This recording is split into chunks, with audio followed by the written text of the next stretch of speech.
एक bad news है basically, क्योंकि एक चीज़ अभी अपडेट मिला है मेरे को, ठीक है, जिसको सुनने के बाद मेरा दिमाग ख़राब हो रहा है कि कुछ ना कुछ इशू हमेशा आ ही जाता है और अब इतना मेजर इशू आ गया। ड्यू टू वॉर अभी इस टाइम पे इशू ये हो रहा है कि जो शिपिंग टाइम है वो 30 दिन से बढ़ के 60 दिन हो गया है, क्योंकि सारी शिप्स घूम के जा रही हैं। ये ब्रिज सा था वो क्रॉस कर दी, भाई क्या नज़ारे आए हैं। हल्की हल्की बिनी बिनी बारिश हो रही है और राइट हैंड साइड पे पूरे भाई माउंटेन्स हैं। ये देखो, जैसे आप कोलोराडो से थोड़ा आगे बढ़ोगे ना, आपका यूटा, नेवाडा, हर जगह कैसीनोज मिलेंगे आपको भर भर के। क्या ही जगह है भाई ये।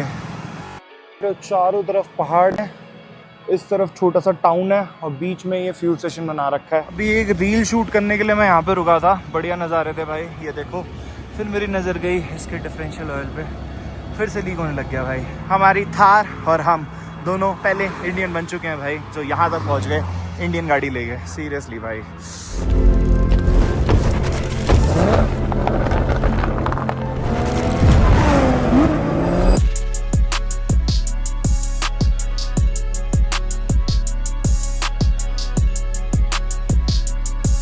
कल मैंने यहाँ पे गाड़ी कैसे लगाई है बैक करके भाई, मुझे ही पता है सीरियसली। एक तो पीछे का ना बिल्कुल नहीं दिखता, तो डर लगता है कि कहीं गलती से भी टच हो गई ना तो बहुत बड़ा सीन हो जाएगा। यहाँ पर ऐसा नहीं है कि लोग ऐसे नॉर्मली छोड़ देंगे, हल्का सा भी टच भी हो गया तो सुनना पड़ेगा।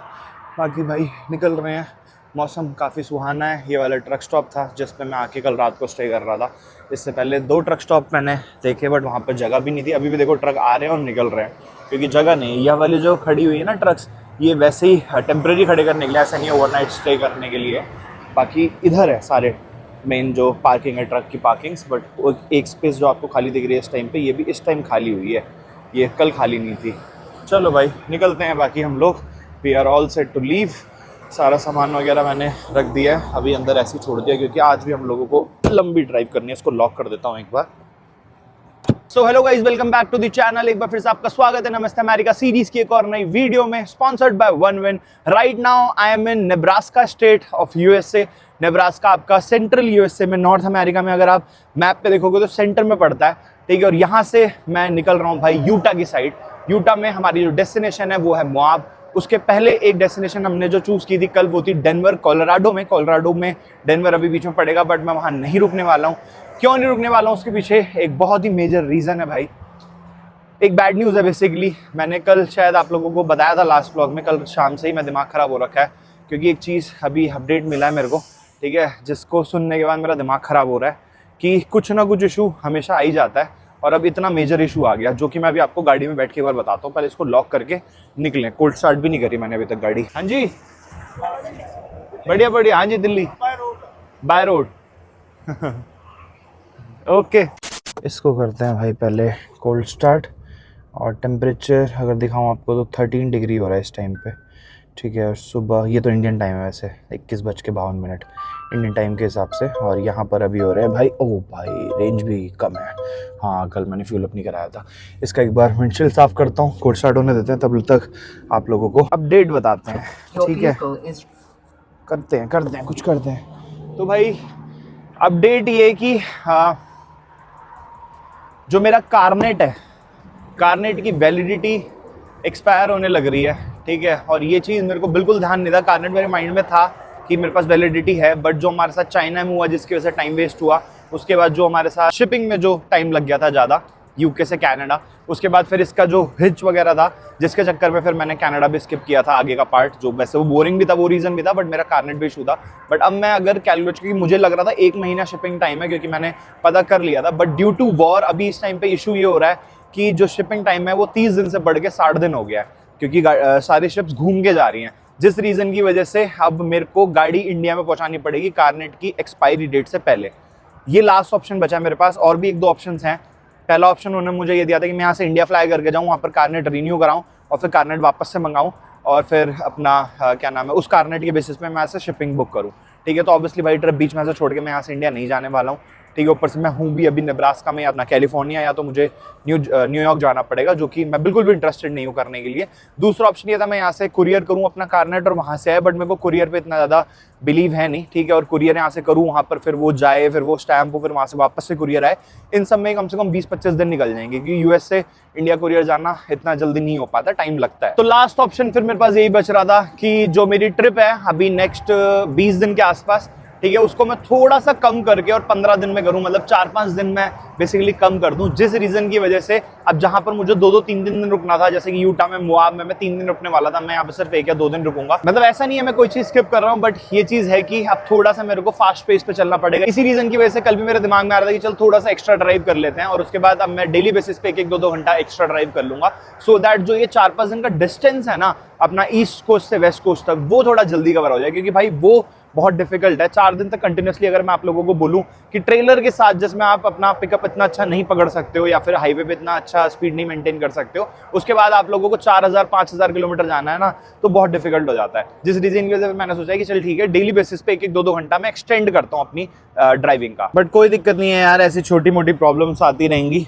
अब हमने एकदम बेस्ट सोल्यूशन निकाला है कि कोई भी जगह मिस ना करके, स्किप ना करके, बस 1-2 दिन थोड़ा कम कर लिया जाए अपने शेड्यूल को, और सेफ एंड साउंड अपना डेस्टिनेशन में पहुंचा जाए, न्यूयॉर्क, जहां पर हम अपनी ट्रिप खत्म करेंगे। बाकी इस ट्रेलर को वापस करने के लिए मुझे वापस से कनाडा जाना पड़ता, तो वहां पर अपनी हेल्प कर दी राहुल भैया ने। वो कह रहे हैं कि मैं आ जाऊंगा और ट्रेलर पिक कर लूंगा अपना बॉर्डर से, और बॉर्डर से ट्रेलर को लेके चले जाएंगे, तो मेरे लगभग 2 दिन बच जाएंगे, जिसकी वजह से फिर मैं न्यूयॉर्क जल्दी पहुंच सकता हूँ, क्योंकि शिपिंग मेरी न्यूयॉर्क से होने वाली है। गाड़ी अपनी जो शिप होगी, या फिर मैप पे आप देखोगे तो न्यूयॉर्क में अपनी ट्रिप खत्म हो रही है, और यहीं से ही फिर शिपमेंट होके इंडिया पहुंच जाएगी। थोड़ा टाइम ज़्यादा लगेगा नो डाउट, बट हो जाएगा ये भी आराम से। हाँ जी सर, बढ़िया बढ़िया बढ़िया, आप बताओ। बढ़िया। दिल्ली से आए? हाँ जी हाँ जी। By road? हाँ जी। आप कहाँ से हो? मैं कैलिफोर्निया। अच्छा, सही है सही है। नहीं, शिकागो से कैलिफोर्निया कितने दिन लग जाते हैं? Round 3 days. 3 डेज। और कैसे, मतलब डे टाइम सिर्फ ट्रैवल करते हो? डेली करा है, मोस्टली 11 आवर्स। अच्छा। 11-12 आवर्स मोस्टली करनी पड़ती है ड्राइव। अच्छा। एवरी डे, क्योंकि बुक का यही होता है कि ड्राइव है हमारी 11 घंटे की। हाँ। और उसके अंदर रेस्ट है सिर्फ हमारा 2-2.5 घंटे का बस। अच्छा जी। हाँ जी। फिर उसके बाद स्लीप डालनी पड़ती है 8 घंटे सोने के बाद। अच्छा, ट्रक आपका नहीं है, जॉब करते हो आप सिर्फ? नहीं।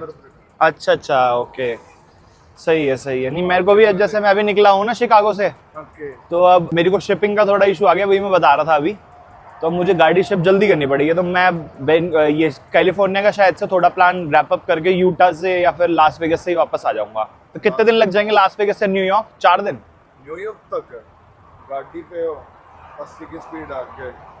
यार 80 की बात नहीं है ना, मेन ट्रेलर है, ट्रेलर के साथ थोड़ा डिफिकल्ट हो जाता है। कोई इशू नहीं है। फिर भी 4 दिन तो कहीं नहीं गए, आराम से 4 दिन तो लग ही जाएंगे। लास वेगस कितने दिन रुकना है? 1 डे 1 नाइट। 2, हाँ, 1 डे 1 नाइट।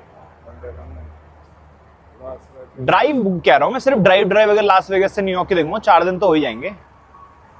कम की भी हो सकती है जो नॉन। अच्छा, अगर खींचनी है तो खींच के जाओगे तो जैसा टाइम होता है कि जैसे हमको ट्रक खींचना पड़ता है। हाँ। अकेले ही चलाते हो जाता है मैनेज? सही है सही है। निकलते हैं, बाकी आज का डिस्टेंस कवर करते हैं। और ये भाई मिले थे, पंजाब से हैं, और अपना कह रहे व्लॉगिंग स्टार्ट करनी है मुझे। मैंने कहा करो जी करो, सही है। पहुँचते इन्होंने ना एक बताया कि यहाँ से लगभग 200-250-300 किलोमीटर बाद एक इंडियन रेस्टोरेंट है, कह रहे कि लंच करने वहाँ रुकना, मैं भी रुकूंगा। मैंने कहा चलो भाई, थैंक यू, आपने बता दिया।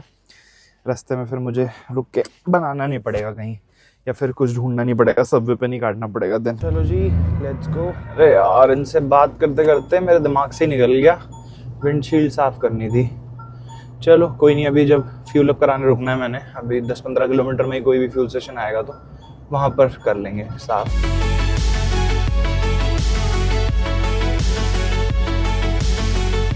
ये सामने है भाई गैस स्टेशन, डीजल है इस पे, चलो सही है। 158 पे एग्जिट है।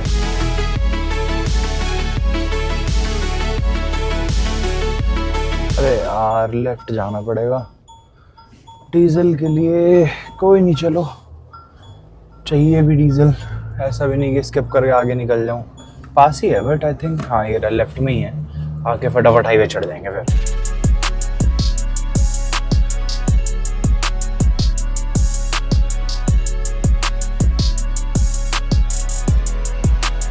ये सही है भाई, इन्होंने अलग से बना रखा है डीजल का।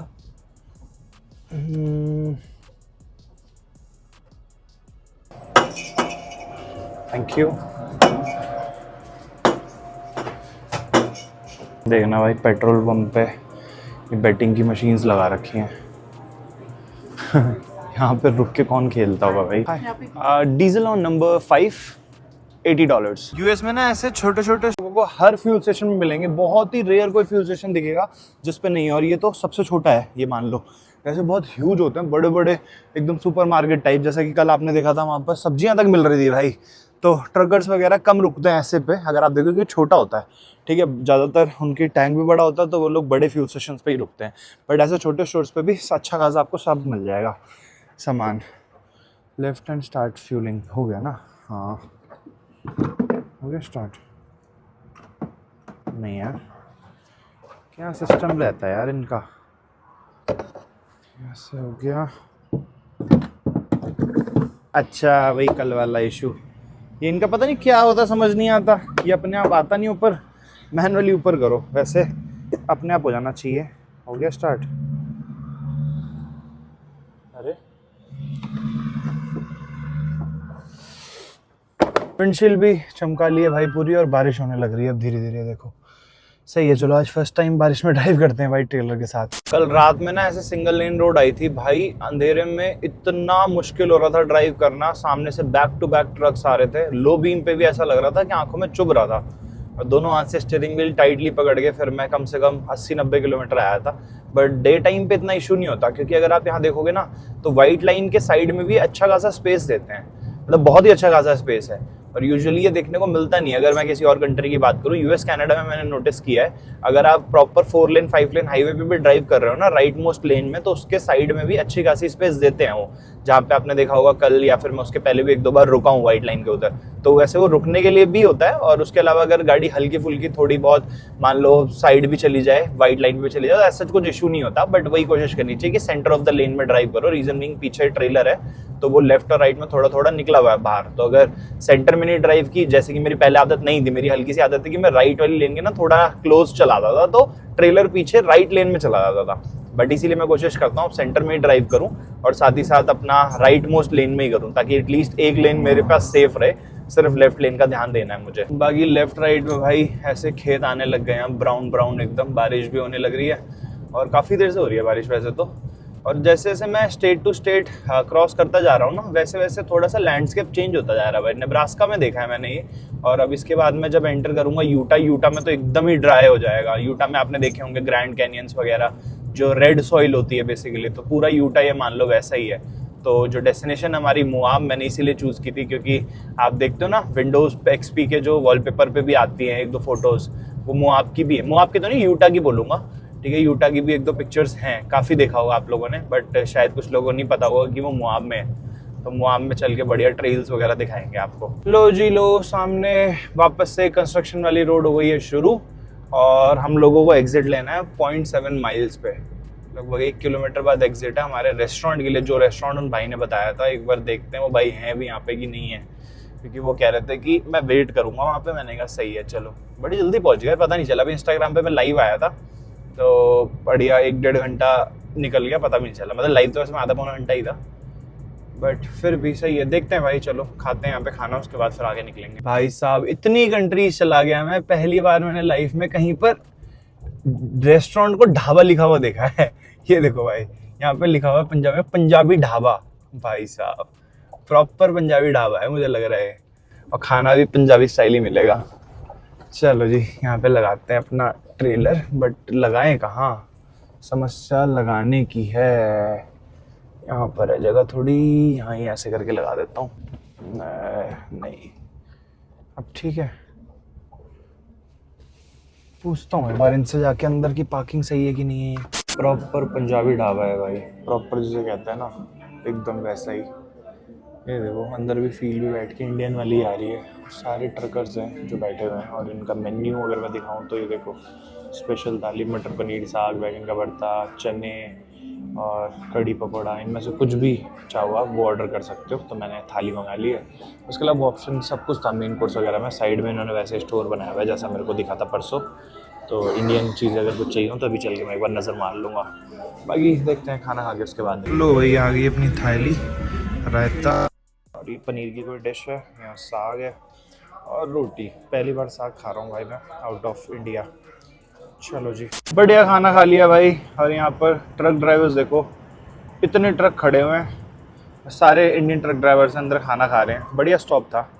चलो जी निकला जाए अब यहाँ से, बारिश होने लग रही है धीरे धीरे। ज़्यादा ही खा लिया यार मैंने। एक तो थाली मैंने इस पर देखी 2 सब्जियां और उसमें थी 10 रोटियां। मैंने कहा 10 रोटियां, 10 रोटी कौन खाता होगा भाई। मैंने आज 4 रोटी खा ली। 4 रोटी मेरा पेट ऐसा फटने को हो रहा है, बट सही था। बिल आया $13.5। ढाबों पे ये तो है, बहुत ज़्यादा महंगा खाना नहीं होता रेस्टोरेंट के जैसे। सिर्फ 13.5 आए इंडियन रुपीज़ में। 1200 रुपये में थाली मिल गई। थक गया भाई, पेट ऐसा भारी हो गया है। चलो भाई निकलते हैं। अब ऐसे पड़ा रहूँगा लाला बन के, पेट निकला हुआ है, और अपना ड्राइव करता रहूँगा। अभी मैं यहाँ पे खाना खाने रुका था ना, तो उसके बाद से मैंने मैप लगाया तो ये मुझे अब हाईवे पे नहीं चढ़ा रहा, ये मेरे को नीचे नीचे से लेके जा रहा है वाया डेनवर। मतलब मेरे को डेनवर के अंदर कम चलना पड़ेगा और बाईपास करके मैं निकल जाऊँगा। तो बेसिकली अभी कोलोराडो में एंटर कर चुका हूँ मैं। मुझे पता नहीं चला, मैंने मैप खोल के जूम इन किया तो पता चला कोलोराडो बॉर्डर पे ही हूँ अभी मैं। ठीक है, और कोलोराडो बॉर्डर पे ही हूँ। और इसके बाद मुझे यूटा एंटर करना है। बट कोलोराडो में डेनवर जो है, डेनवर ये प्रॉपर सिटी में ना ले जाके मुझे बाईपास कर देगा इस वाले रूट से। तो ये सही है यार। मतलब लगभग मेरे को 16 मिनट का रास्ता बचा रहा था ये। मतलब 16 मिनट मेरे बच रहे थे इस रास्ते से जाने पे। अब 16 मिनट बच रहे हैं तो समझ जाओ कम से कम नहीं तो 16 किलोमीटर या 16 माइल्स तो बच ही रहे होंगे। तो ठीक है भाई, जितना बच जाए उतना ही सही है। बल्कि ये सिंगल लेन रोड है इनफैक्ट। बट मेरे को डेनवर सिटी में नहीं फंसना पड़ेगा, क्योंकि मैं डेनवर सिटी पहले रुकने वाला था। बट आज की डेस्टिनेशन चेंज करके हमने जैसा कि अपनी यूटा कर दी है वहाँ, तो सही है, फिर वहीं चल के रुकेंगे आज। साथ ही साथ यहाँ मैंने लगा दिया है भाई ड्राइव पे फुटेज अपलोड होने के लिए, क्योंकि अपना चलता रहेगा अभी ऊपर स्टारलिंक। तो आज 7-8 घंटे की ड्राइव बची है। 7-8 घंटे में मैं इंटरनेट वाला काम सारा निपटा लूँगा, सो दैट मेरे को फिर बाद में दिक्कत ना आए, क्योंकि रात में फिर लैपटॉप पूरा इंगेज हो जाता है सिर्फ इंटरनेट की वजह से। नज़ारे देखो भाई, ग्रीनरी आ गई अचानक से कोलोराडो एंटर करते ही। नेब्रास्का में तो ऐसा लग रहा था जैसे खंडर, पूरा चारों तरफ सूखे सूखे खेत थे। इधर देखो सामने, इधर भी ग्रीनरी है, हल्की ग्रीनरी है वैसे, एकदम प्रॉपर ग्रीन नहीं है अभी, बट हर जगह फार्मिंग चल रही है। एक तो यहाँ एयरपोर्ट इतने हैं भाई, किम्बल एयरपोर्ट, मतलब हर 100 किलोमीटर पे एक नया एयरपोर्ट दिख जाता है भाई। इनका डोमेस्टिक एयरपोर्ट होगा, बल्कि इंटरनेशनल भी काफ़ी दिखते हैं, क्योंकि यहाँ से कैनेडियन बॉर्डर बहुत पास है ना। तो कैनेडियन बॉर्डर मतलब कनाडा जाने वाली फ्लाइट भी फिर इंटरनेशनली कंसिडर की जाती हैं। वैसे इनके जो इंटरनेशनल बड़े एयरपोर्ट्स हैं वो तो ऑब्वियसली सिटीज़ में, बट ये छोटे छोटे एयरपोर्ट्स को भी इंटरनेशनल कह देते हैं। वक्त बदल गए, जज्बात बदल गए, नज़ारे भी बदल गए भाई। सामने देख रहे हो, अचानक से एक मैंने टनल सी तो नहीं थी, मतलब टनल जैसा ही कुछ था, ठीक है, ब्रिज सा था, वो क्रॉस कर दी। भाई क्या नज़ारे आए हैं। हल्की हल्की बिनी बिनी बारिश हो रही है और राइट हैंड साइड पे पूरे भाई माउंटेन्स हैं। ये देखो, अगर देख पा रहे हो तो भाई साहब, देख रहे हो, बहुत सुंदर भाई, एकदम ही चेंज हो गया। इसीलिए कहते हैं भाई लोग कि यूएस में जो लोग रहते हैं ना, इन लोगों को बाहर घूमने जाने की नीड ही नहीं पड़ती। यहाँ सब कुछ है, अपने इंडिया में भी सब कुछ है, नो डाउट, ठीक है, बट यूएस से बहुत बड़ा है भाई, बहुत ही एक्सट्रीम। अब सामने नज़ारे देखो जरा। कोई कह पाएगा भाई कि अभी थोड़ी देर पहले मैं खेतों के बीच में से निकल रहा था, अचानक से एकदम मुश्किल से आधा पौना घंटा हुआ है सिर्फ अभी, और आधे पौने घंटे में एकदम नज़ारे बदल गए भाई। अभी भी यहाँ से मोआब की जो ड्राइव है वो लगभग 5.5 घंटे की बची हुई है। अब मैं थोड़ा सा कंफ्यूज हूँ कि मैं आज ही जाऊँ मोआब या मैं रुक जाऊँ कहीं, क्योंकि अभी बज रहे हैं शाम के 5:30, तो 5, 5:30, 11 बजे पहुँचूँगा। नहीं, बट मेरे को वीडियो भी डालनी हो भाई, नज़ारा दिखाता हूँ। ये देखो भाई, अबे यार जंगल आ गया, कोई नहीं, सामने भी है नज़ारे। अभी थोड़ी देर में आपको राइट में दिखाते हैं कैसा है, कोई बात नहीं, सामने भी है नज़ारे।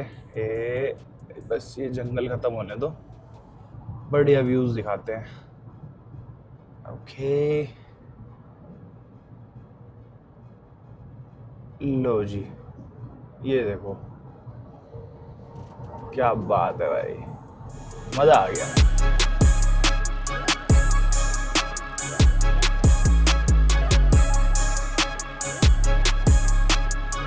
बढ़िया सड़कें थी।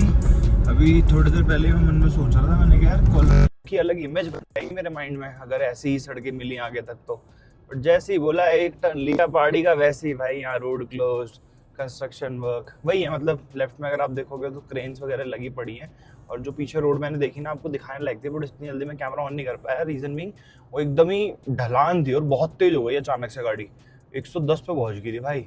ब्रेक मारनी पड़ी प्रॉपर, लाइन मतलब लाइन से सारी गाड़ियाँ नहीं थी, सारी ऑटोमेटिक डाउनफॉल थी। ठीक है, बाकी फिर वैसा बनाने का ही काम चल रहा है लेफ्ट और राइट में, और बीच बीच में ऐसी ऐसी आती रहती हैं भाई रोड्स।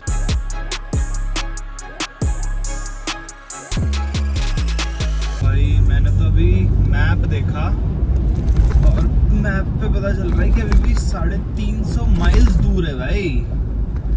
350 माइल्स कम नहीं होता गाइस, सोच के ही लग रहा है कि 350 माइल्स आपका हो गया लगभग 500-525 किलोमीटर। देखो सामने कसीनो भाई, मतलब यूटा, जैसे आप कोलोराडो से थोड़ा आगे बढ़ोगे ना, आपका यूटा, नेवाडा, हर जगह कसीनोज मिलेंगे आपको भर भर के।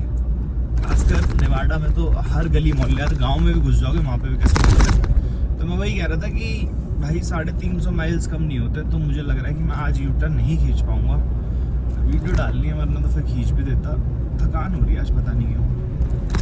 पहले मैं थोड़ा राइट में चला हूँ यार, एक तो ये रोड खराब है, जिसकी वजह से मेरी गाड़ी बार बार लेफ्ट जा रही है ऑटोमेटिकली, और पीछे से गाड़ी आ रही है। देखो भाई टनल आ गई बढ़िया, पहली टनल भाई मेरी यूएस की।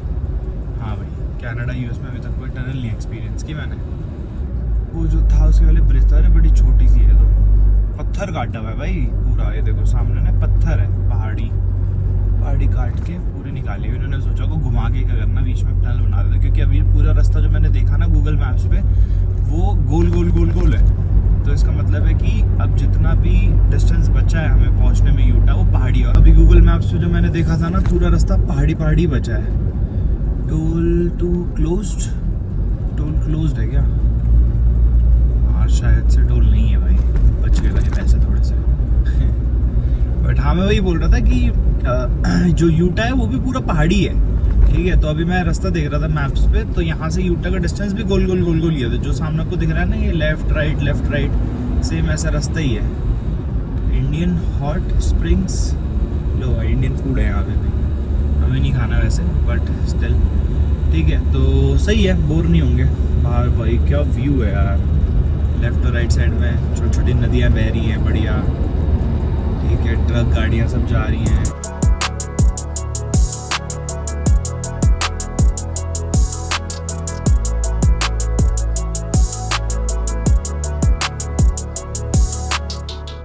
साइड में ना एक सिटी पड़ी है, छोटी सी वैली जैसी लग रही है, मतलब चारों तरफ से पहाड़ों से घिरी हुई, और इसका नाम है इंडियाना स्प्रिंग्स करके। और यहाँ डीजल प्राइस अभी ऊपर देखे मैंने 5.44, लगभग सब जगह यही है डीजल प्राइस। कहीं कहीं पर आपको बहुत रेयर 4 पॉइंट में देखने को मिलेगा, वरना 5 पॉइंट प्लस ही होगा। इनफैक्ट 6 पॉइंट भी मैंने देखा है कहीं कहीं। ये देखो भाई, इंडियाना नहीं, इडाहो स्प्रिंग्स करके नाम है इस सिटी का। सिटी नहीं, टाउन बोलूँगा मैं इसे ना, बहुत छोटा सा और हट स्टाइल घर है, मतलब यहाँ बर्फ़ पड़ती होगी बढ़िया। ये देखो, ये टाउन का आउटस्कर्ट्स है, यहाँ तो टूटे फूटे घर है, बट सारे सिटी बढ़िया थी, ऊपर से देखने में बढ़िया लग रही थी। ये देखो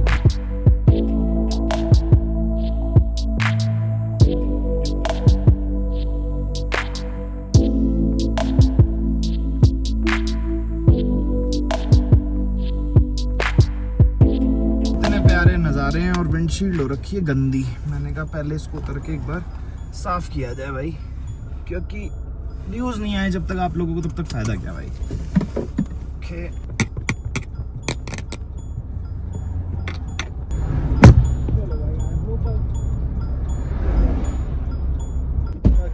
पानी से करेंगे तसल्ली से, जब कहीं रुकेंगे ना। हाँ हो गया ना बढ़िया, लेट्स गो। ठंड हो रही है यार बाहर तो। अब मैं सोच रहा हूँ कि कहीं पर एक बार पार्किंग प्रॉपर जगह मिले ना, तब वहाँ पर रुक के ड्रोन शॉट्स लिए जाएं। बहुत तगड़े ड्रोन शॉट्स आएंगे भाई, नो डाउट, बहुत ही तगड़े। बट उसके लिए कोई लोकेशन देखनी पड़ेगी पहले।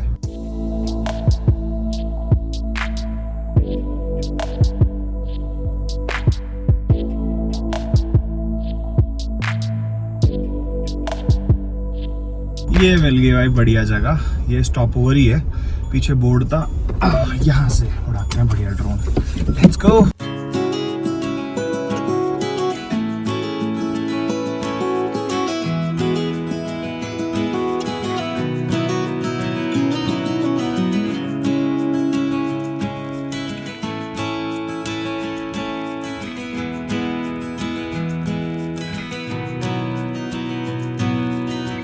भाई ड्रोन में वार्निंग आने लगी थी कि हाई ऑल्टीट्यूड है और ड्रोन को वापस बुलाओ। ठीक है, मैंने कहा इतना ऊपर तो लेके नहीं गया, बट एक्चुअल में मैं हाई ऑल्टीट्यूड पे हूँ भाई, पहाड़ों पे हूँ।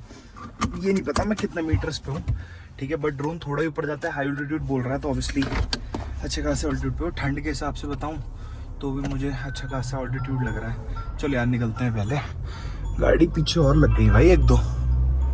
Let's go. बट फिर भी बताना यार, जो भी ड्रोन शॉट्स ले पाया मैं, कैसे लगे। आई होप पसंद आए होंगे। थोड़ा बहुत ही दिखा पाया, ज़्यादा देर मैंने चलाया नहीं, मतलब उड़ाया नहीं ड्रोन, क्योंकि इधर उधर ज़्यादा जगह भी नहीं थी और हवा बहुत तेज चल रही थी। ओ भाई साहब, ये क्या देख लिया मैंने, ये देखो जी, इस वाले पहाड़ी की चोटी पे एकदम बर्फ है, इसी वजह से इतनी ठंडी हवा चल रही है यहाँ पे। ओके, बट यूटा में मैंने सुना था यार गर्मी होगी। अभी कोलोराडो में हूँ मैं, और कोलोराडो में क्यों ठंड है डोंट नो यार। अभी तो है, अच्छा खासा डिस्टेंस बचा है अभी कोलोराडो में भी। अभी ये मान लो पूरा पहाड़ी रास्ता है, इसे क्रॉस करके फिर मैं यूटा एंटर करूँगा, फिर मैं नेवाडा एंटर करूँगा, लास वेगास। भाई साहब बहुत ही दूर है यार, बहुत ही ज़्यादा बड़ा है USA, no doubt.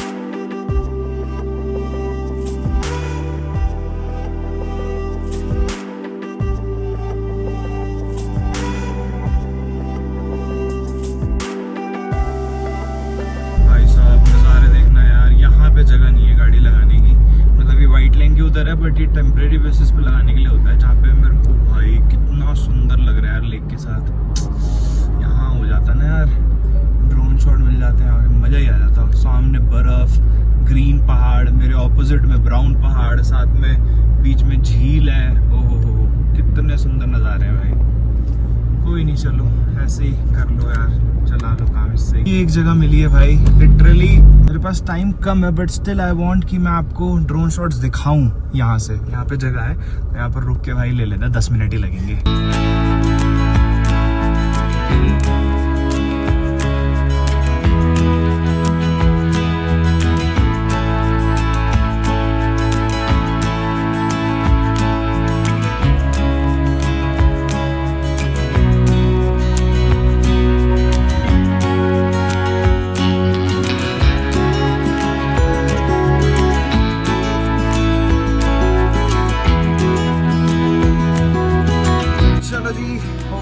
Shots complete. I hope आप लोगों को पसंद आए होंगे। कमेंट करके जरूर बताना यार कैसे लगे, और कोई सजेशन हो ड्रोन शॉट्स को लेके तो वो भी बताना जरूर।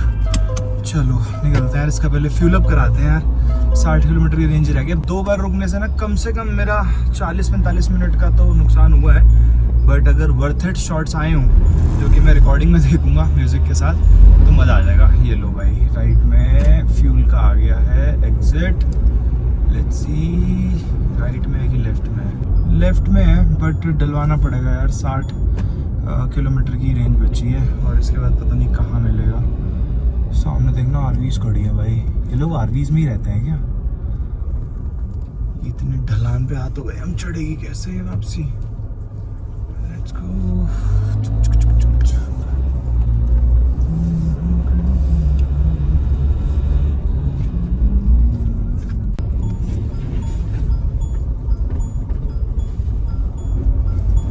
इधर है भाई डीजल। ओके, क्या ही जगह है भाई ये। तो चारों तरफ पहाड़ है, इस तरफ छोटा सा टाउन है, और बीच में ये फ्यूल स्टेशन बना रखा है। देख रहे हो क्या बात है भाई। यहाँ बर्फ है भाई, बट इतनी ठंड हो नहीं रही बर्फ जैसी, कि बर्फ अभी तक यहाँ पे बची पड़ी है। तक घूम के क्यों आया, बट मैं विंडशील्ड भी पूरी चमका दी भाई। इधर अपना फ्यूल अप भी हो गया। मेरे तो आधे ज़्यादा दिन इसमें फ्यूल अप कराते कराते निकल जा रहे हैं, जब से ट्रेलर लगाया भाई। आज तीसरी बार भरवा रहा हूँ ये। सेकंड टाइम शायद से मैंने शूट नहीं किया था, कि फटाफट जाके मैं डलवा लिया था। जहाँ ढाबे पे खाना खाया था ना, वहीं पे ही मैंने $50 का डलवाया था। $50 का डलवाता हुआ चल रहा हूँ, क्योंकि बार बार कैन भरो, ये भरो, वो भरो। ले भाई, एग्जैक्ट 50 पे ऑटो कट भी हो गया ये। चलो जी, अब नींदनी पड़ेगी कुछ देर तक तो एटलीस्ट। इतना पीती है भाई, पानी से ज़्यादा ये डीजल देख रही है यहाँ पे। चलो जी लेट्स गो। देखना भाई यहाँ से ऊपर चढ़ने में ना ये पूरी जान लगा देगी गाड़ी, क्योंकि एकदम से जब हाई ऑल्टीट्यूड आता है ना तब इसका आरपीएम जाता है, टच कर जाता है लगभग 3000 तो नहीं 2800 के। ये देखो अब 2800 से ऊपर चला गया है अचानक से जब एकदम चढ़ाई आती है। पीछे भी एक दो बार हुआ था बट हो जाता है, मतलब कर लेती है, ऐसा नहीं है कि कहीं एकदम ही लटक गई। लो भाई अब बर्फ आ गई है थोड़ी थोड़ी नीचे, अब देख रहे हो अभी तक पहाड़ों के ऊपर थी, अब मुझे लग रहा है हमारा ऑल्टीट्यूड और थोड़ा थोड़ा बढ़ता है। ले भाई सामने आ गया पूरा बर्फ वाला पहाड़, क्या बात है, राइट में पूरी बर्फ है। बट बाहर इतनी ठंड क्यों नहीं है मुझे ये समझ नहीं आ रहा। टेम्परेचर अभी भी अच्छा नहीं यार, टेम्परेचर 6 डिग्री हो गया आउटसाइड टेम्परेचर, मेरे को नहीं पता चल रहा है, लग रहा है सिर्फ। गाड़ी का आरपीएम जा रहा है बहुत ज़्यादा हाई, इससे पता चल रहा है कि ऑल्टीट्यूड है अच्छा खासा और गाड़ी अभी चढ़ रही है बेसिकली, क्योंकि ऐसे सामने देख के ना पता नहीं चलता, ठीक है। बट अभी थोड़ी देर बाद ढलान आएगी एकदम, तब उसमें पता चलेगा जब गाड़ी तेज़ होगी। अब देख रहे हो आरपीएम बढ़ता ही जा रहा है 2000 से ऊपर, ये देखो गियर पे शिफ्ट नहीं हो रहा है क्योंकि चढ़ेगी नहीं, अगर गियर शिफ्ट हो गया तो तुरंत एकदम स्पीड में ब्रेक लग जाएगी। और ये देखो इस पे भी ओस आने लग गई ना, ये इसी वजह से है भाई कि ठंड बढ़ रही है बाहर। कनाडा और यूएसए की आइटनरी जब मैं प्लान कर रहा था ना उस टाइम पे बिल्कुल भी उम्मीद नहीं थी कि मुझे बर्फ़ देखने को मिलेगी, क्योंकि मैंने इसी हिसाब से प्लान किया था कि समर्स आ जाएगी तब मैं ट्रैवल करूँगा, क्योंकि बहुत ज़्यादा बर्फ़ में ना फिर घूम नहीं पाएंगे। वो भाई ये देखो गंडोला राइड भी है मेरे लेफ्ट में, अगर दिख रही हो तो छोटी सी, ठीक है। बट बिल्कुल भी उम्मीद नहीं थी भाई कि बर्फ़ देखने को मिलेगी, बट थोड़ी थोड़ी है, ये गली नहीं है अभी क्योंकि टेम्परेचर यहाँ पे कम है और ये वादियाँ हैं पूरी। ये अभी मैं जो ड्राइव कर रहा हूँ ना वैली कह सकते हो आप, कोलोराडो में सेंटर में हूँ अभी मैं एकदम कोलोराडो के, ठीक है। डेनवर क्रॉस करने के बाद भाई बहुत सुंदर है यार, मन कर रहा है मैं हर जगह ड्रोन उड़ाऊँ, यहाँ पे भी ड्रोन उड़ाऊँ, बट नहीं पॉसिबल है यार, बार बार ड्रोन निकाल के उड़ाना है, इतने तो बैटरी भी नहीं है उसमें।